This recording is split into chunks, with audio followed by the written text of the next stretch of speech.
The rest of the story. In the spring of 1886, the Dominion Bridge Company began an impressive project, the construction of a cantilever railroad bridge to span the St. Lawrence River. On the south bank of the river was an Indian village, a part of the Caughnawaga Reservation, and the Indians said that they would grant permission for the bridge abutment to be built on their land on one condition, that Caughnawaga Indians be employed on the construction project wherever possible. The Dominion Bridge Company agreed. The contracts were signed. The Caughnawagas were hired as ordinary day laborers to load and to unload building materials, and that's history. But this is the rest of the story. The Indian workers, whose responsibilities were confined to riverbank loading and unloading, became irrepressibly curious about the bridge itself, and at every opportunity the Caughnawagas would scamper out onto the unfinished superstructure of the bridge to inspect it. Foremen tried to keep them off, but could not. And when the Indians were asked why they were risking their lives, they appeared amused. There was no risk, they insisted. They simply enjoyed the view. The construction workers were utterly confounded by the Indians' indifference to heights. Most of the riveters had been former seamen who had spent years tempering their nerves in the riggings of sailing ships. Rarely were such men available in sufficient numbers.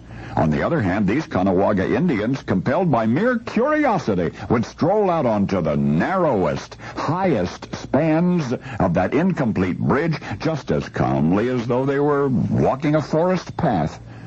And something else, the relentless riveting noise, so penetrating that fledgling workers were often made sick or made dizzy by it, had no effect on the Caughnawaga.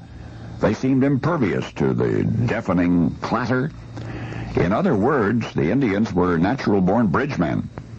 Continually, they pestered the foremen to train them as riveters. And their fascination enabled them to learn quickly, and soon the most daring and the most difficult work on that construction project was being performed so easily, so casually, by 3 riveting teams comprised entirely of Caughnawaga Indians. And thus did the Caughnawagas write their names in the sky. They were remarkably agile and skillful. They were absolutely oblivious to heights and repetitive noise, and as such they became the heroes of high steel construction. During the building boom of the 20s and 30s, they came to New York City by the hundreds. And they, the Caughnawaga, were largely responsible for the construction of the West Side Highway and the Pulaski Skyway and 8 bridges, including the George Washington Bridge, and a dozen buildings, including the RCA and the Daily News and the Waldorf Astoria and the Empire State. The loftiest, most treacherous work on each of these projects was accomplished by Caughnawaga Indians. Their gift to us was much of the glorious New York City skyline. And so, whenever the history of Manhattan is retold, don't let it be forgot that the Indians did not just sell it to the white man.